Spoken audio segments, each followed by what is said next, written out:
J'essaierai de faire le point de la situation des institutions pouvoir et élection aux Comores 2006 à 2012, tout en sachant que dans le cadre des séminaires qui ont eu lieu en 2008 et 2009, une organisée dans le cadre du Creusois et le séminaire qui était organisé, le colloque des géographes et des historiens.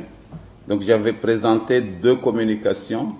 La première communication dans le cadre du Creusois portait sur bréviaire de l'histoire des Comores de 1946 à 2006, qui est dans le site du Creusois. Donc si vous allez dans le site, vous trouverez beaucoup d'informations sur les Comores précoloniales et post-coloniales, et aussi sur quelle politique pour les Comores d'aujourd'hui. J'ai aussi relevé les problématiques liées au problème des inerties politiques avec la mauvaise évolution des partis politiques par rapport au contexte de 1999 avec le coup d'État militaire qui a éliminé qui a rendu à néant l'existence des partis politiques et la suite qui en est suivie. Donc ces deux communications sont très illustratives par rapport à ces questions pour gagner du temps et aller dans la situation actuelle des institutions et pouvoir et élection aux Comores. Donc, en 1999, il y a eu un coup d'État, bien sûr en sachant que de 1946 à 1975, les Comores ont connu deux statuts importants. Le premier statut, c'est le statut de l'autonomie restreinte avec la loi de fer de 1946, qui a fonctionné et qui a mis les Comores sous dépendance. Les Comores étaient sous dépendance de Madagascar. Cette phase a beaucoup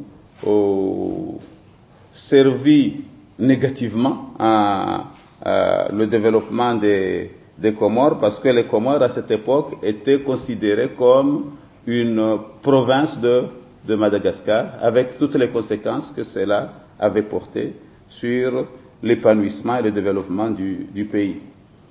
Et puis les années 60, il y a eu les indépendances. Au moment des indépendances, les dirigeants de l'époque ont jugé utile de rester toujours avec la France, et en se disant qu'avec le statut d'autonomie interne, ils allaient pouvoir s'épanouir et remplir la période, c'est-à-dire changer la période, le déficit qu'ils ont enregistré pendant la période 46 jusqu'aux années 60. Donc, c'est à partir de là, après 1960, l'autonomie interne a été installée. Mais en 1968, par rapport au mouvement international, les Comores ont évolué vers le processus de la décolonisation.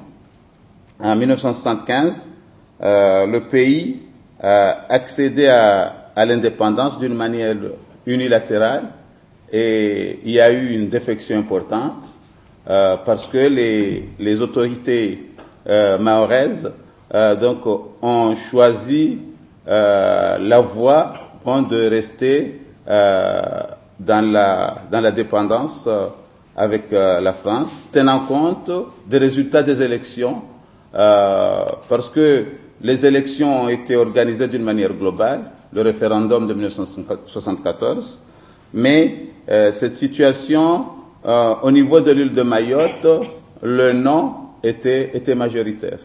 Donc, on a choisi la voie de la décompte île par île, ce choix n'était pas partagé par les autorités comoriennes de l'époque. Et en 1975, en faisant la déclaration unilatérale, le 12 novembre 1975, les Comores étaient admises à l'ONU en 4 îles. Donc, Mayotte, Anjouan, Moélie et la Grande Comore. Et depuis cette période, il y a un contentieux qui est là entre la France et les Comores sur l'île de Mayotte. Bon, cet aspect, je l'ai aussi évoqué dans les communications, et ça reste un point de litige, mais qui n'empêche pas les relations entre la France et les Comores d'évoluer. Et très récemment, dans les compétitions sportives, on a vu la participation de deux joueurs mahorais dans l'équipe nationale contre le Mozambique. Bon, mon collègue est là pourra témoigner de cet aspect. Donc, ce qui est quand même qui a été très apprécié positivement par l'ensemble de la population. Ce qui me ramène à dire que c'est par des dynamiques de ce genre qu'on pourrait même dépasser des problèmes politiques qui sont d'ordre idéologique, mais qui ramèneraient les îles vers une voie de développement. Je trouve que c'est parmi les pistes qui permettraient de pouvoir régler certains problèmes qui nous dépassaient et de sortir dans les sentiers battus des années 1975. Donc ça, c'est mon point de vue par rapport à la question.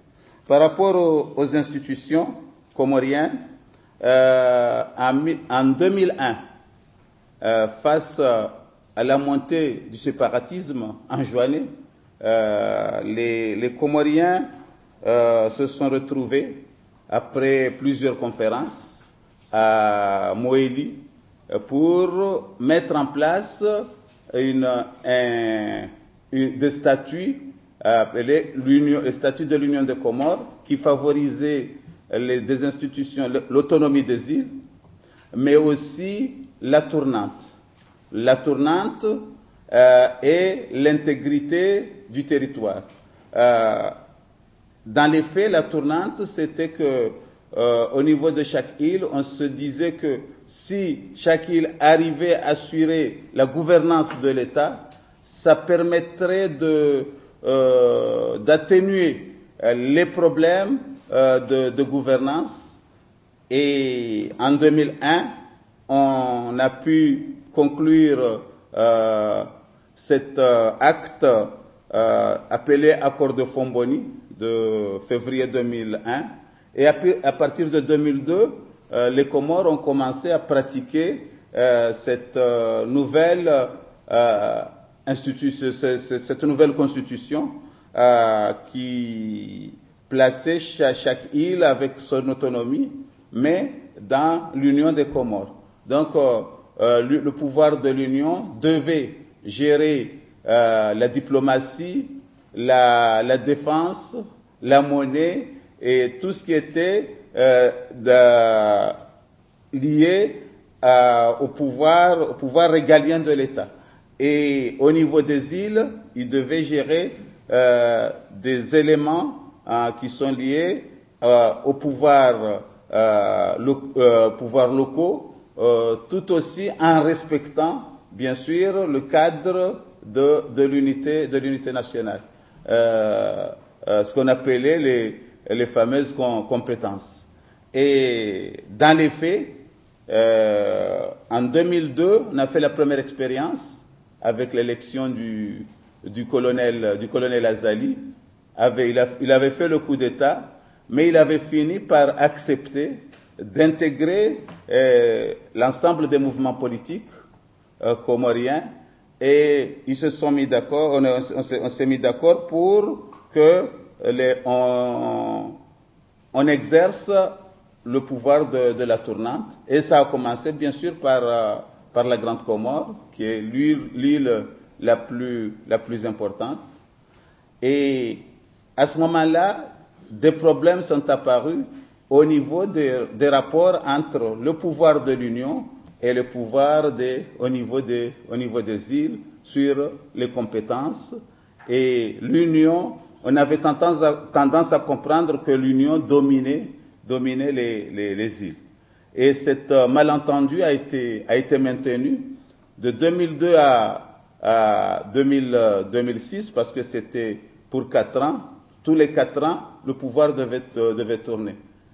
En 2006, le président Sambi a été élu avec une originalité, parce qu'en 2002, beaucoup de partis politiques avaient contesté l'élection d'Azali parce que on trouvait qu'il y avait beaucoup plus de fraude. Le régime s'est servi du pouvoir, et certains candidats n'avaient pas participé à l'élection du deuxième tour, parce que le premier tour, c'est une primaire. La primaire était organisée. Et à partir de la primaire, certains partis ont jeté l'éponge en disant que Azali voulait confisquer le pouvoir, et Azali n'avait pas d'adversaire, donc il a été élu. Ce qui était différent en 2006, c'était le fait que Sambi, qui n'appartenait pas à un parti politique, mais c'est un tribun qui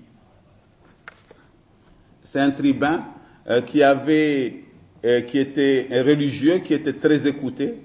Donc, il a pu être élu par son programme. Qu'est-ce qu'il disait? Il disait qu'il voulait lutter contre la pauvreté et mettre en place un État impartial. Donc, c'est par ce biais-là que beaucoup de Comoriens se sont rangés du camp de Sambi.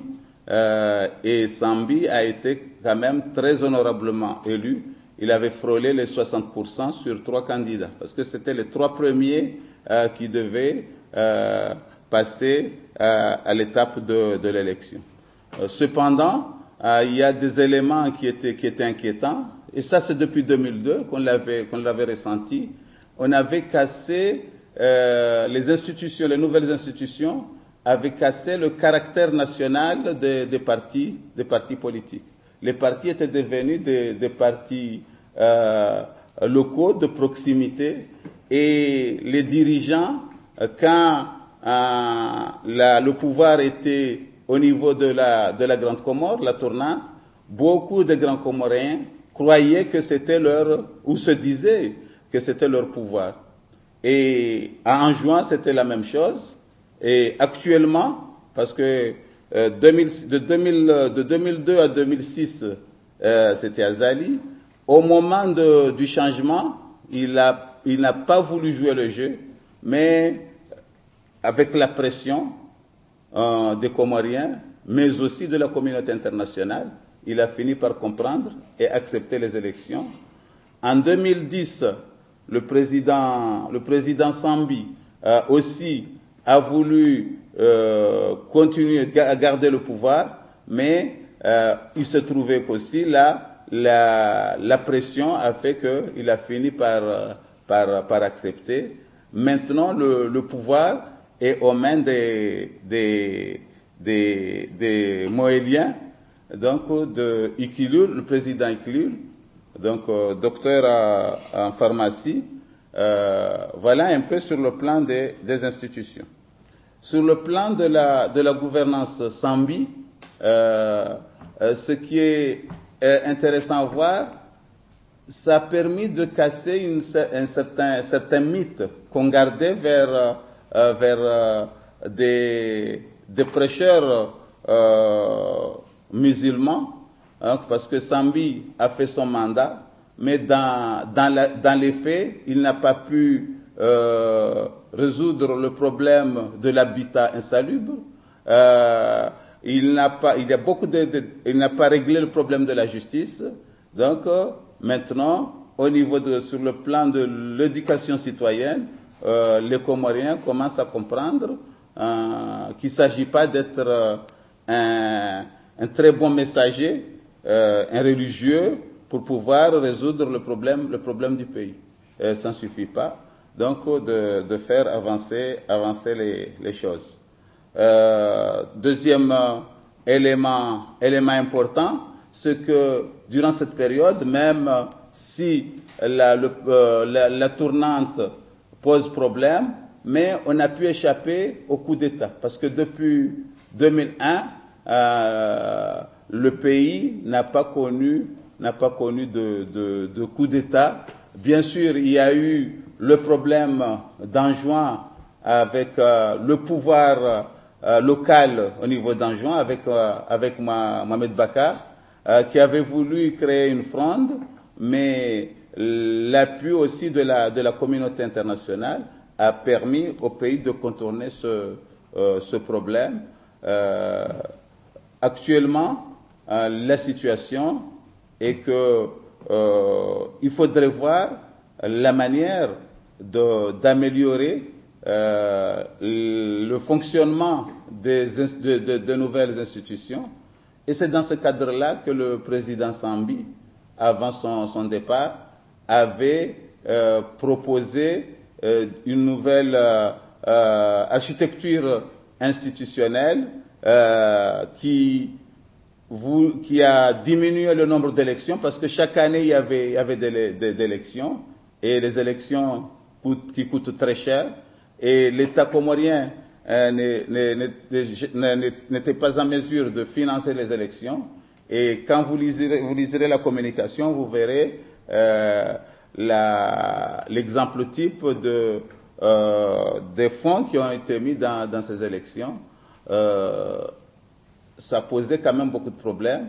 Mais à cette époque-là, en 2010, quand Sambi avait proposé sa réforme, beaucoup de gens étaient prudents, parce qu'ils croyaient qu'il voulait s'installer définitivement et confortablement au niveau du pouvoir. Et les mauvaises langues veulent dire aussi que parce que Sambi avait des liens très, très particuliers avec le président, avec le guide libyen, avec Kadhafi.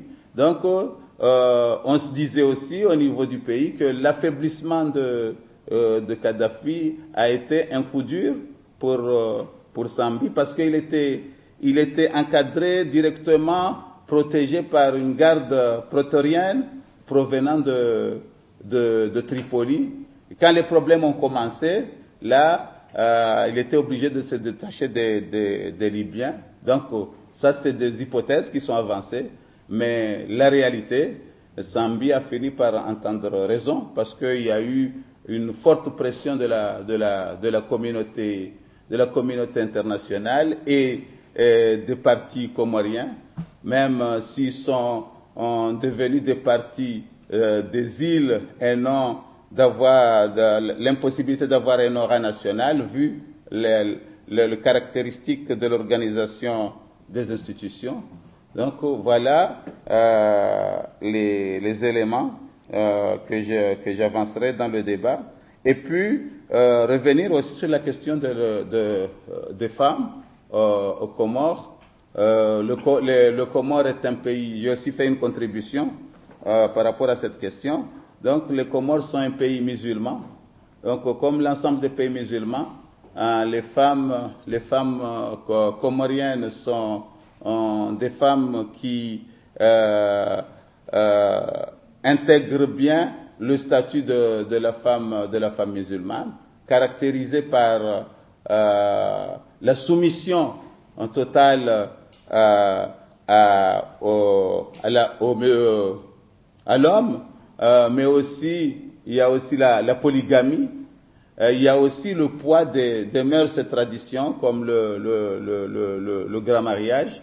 Donc, les femmes comoriennes n'arrivent pas encore à se détacher de ces inerties. Mais on constate de plus en plus qu'il y a des organisations des femmes qui sont beaucoup plus d'obédience de la société civile.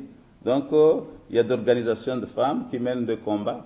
Mais quand on regarde dans les organisations politiques, quelques femmes participent dans des actions politiques de grande envergure, mais la plupart des femmes restent inertes par rapport à une participation effective. Il y a quand même un début de lancement, mais beaucoup reste à faire dans une population, bien sûr, où 51% sont des femmes, où les mariages précoces sont aussi importants, avec un taux d'accroissement naturel de 2,7%. Donc, la réalité de la femme comorienne est au même diapason que le reste des sociétés musulmanes. Donc voilà, en résumé, les quelques éléments que je pourrais avancer dans ce débat, parce que plusieurs points qui ont été avancés par les collègues qui m'ont précédé, que ce soit au niveau de la Réunion, Maurice, Seychelles, sont identiques, parce que quand on voit la marche vers soit l'indépendance, soit la départementalisation, on a connu presque les mêmes itinéraires. Il y a des moments où il y a eu au niveau avant l'indépendance et après 93 un épanouissement important des mouvements politiques. 99, un coup près avec le coup d'État des militaires. Et aussi, on a connu la période de plusieurs coups d'État qui étaient menés par une seule personne, par Bob Denard. Donc, plusieurs coups d'État qui étaient faits dans le pays étaient directement patronnés par Bob Denard. Et on espère bien que cette phase est à placer dans les calendes de l'histoire. Mais beaucoup reste à faire en matière d'apprentissage démocratique. Voilà.